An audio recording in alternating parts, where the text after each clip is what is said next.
বিজয় সরণিতে আমরা একটি শেখ মুজিবুর রহমানের মূর্তি ছিল, সেটা অলরেডি পরিষ্কার করা হয়েছে।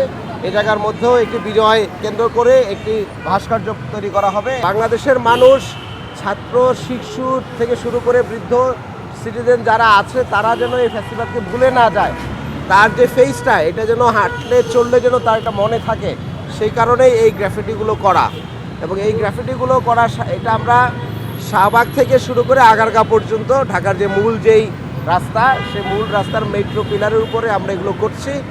এবং এর সাথে সাথে আরও অনেকগুলো কাজ আপনারা জানেন যে আমরা করব। একটি হচ্ছে যে মেট্রো রেলের যেই স্ট্যান্ড আছে, মানে যেখান থেকে উঠে সেটার ভিতরে এবং নিচে আমরা অনেকগুলো এক্সিবিশন করব, সেটা আপনারা দেখতে পাবেন।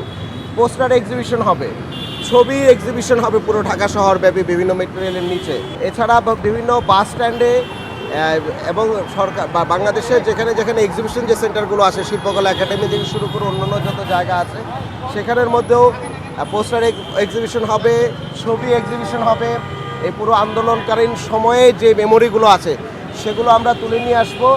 গণমাধ্যমে যে আলোচনাগুলো বিভিন্ন সময় এসছে সেটা নিয়ে আমরা আলাদাভাবে কিছু এক্সিবিশন হবে এবং কিছু পাবলিক লেকচার্স আমরা আয়োজন করছি। বিজয় সরণিতে আমরা একটি যে সম্মুখে যেখানের মধ্যে শেখ মুজিবুর রহমানের মূর্তি ছিল, সেটা অলরেডি পরিষ্কার করা হয়েছে। এই জায়গার মধ্যেও একটি বিজয় কে কেন্দ্র করে একটি ভাস্কর্য তৈরি করা হবে এবং তার পিছনে গণমিনারের একটি বড় ডিমান্ড নাগরিক সমাজ এবং রাজনৈতিক দলগুলোর পক্ষ থেকেও একটি বড় ডিমান্ড আছে। তো সুতরাং সেটা নিয়ে আমরা আলোচনা করছি, মনে হচ্ছে সেটাও আমরা করতে পারবো।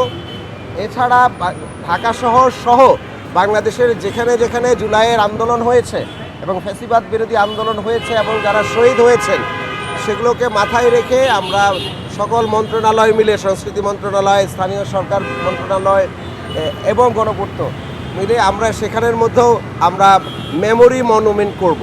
এছাড়াও মোহাম্মদপুরে আলাদাভাবে আসাদ গেটের মতো করে গেট নির্মাণ করা হবে, বাড্ডায় গেট নির্মাণ করা হবে, মিরপুরে আলাদাভাবে গেট নির্মাণ করা হবে, উত্তরাতে মুগ্ধ মঞ্চ করা হচ্ছে এবং নারীদেরকে কেন্দ্র করে উত্তরাতে আলাদা আরেকটি পাবলিক স্পেস এবং টেরাকোটা সমৃদ্ধ একটি মঞ্চ তৈরি করা হচ্ছে, যে কারণ এই জুলাইতে নারীদের একটি বড় অবদান রয়েছে।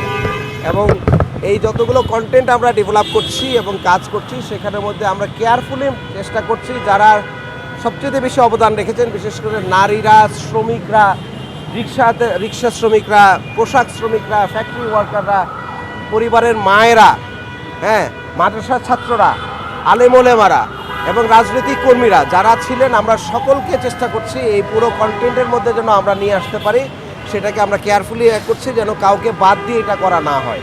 তো আমরা এখন যেহেতু কাজগুলো চলমান আছে, আমরা এক একটি করে আমরা এগুলো পিরিয়ডিক্যালি আমরা এগুলো হচ্ছে করব, মানে দেখব কতটুকু অগ্রগতি হচ্ছে। আমার সাথে স্থানীয় সরকার মন্ত্রণালয়ের সচিব মহোদয় আমার সাথে আছেন এবং পুরো টিম আমরা আছি এখানের মধ্যে। আমরা আজকে দেখব, দেখার পরে আরও অন্যান্য যে কাজগুলো আছে সেগুলোর অগ্রগতি দেখব এবং জুলাইয়ের মধ্যে আপনারা কিছু অগ্রগতি দেখতে পাবেন, অগাস্টে আপনারা কিছু অগ্রগতি দেখতে পারবেন এবং সেপ্টেম্বরে আপনারা দেখতে পারবেন। এটা সমগ্র মাসব্যাপী, কয়েক মাসব্যাপী আমরা এই কর্মসূচিগুলো আমরা চালাবো এবং এগুলো যেন সাস্টেইন করে সেটা আমরা লক্ষ্য রাখবো, যেন এই চেতনাটা আমরা ধারণ করতে পারি।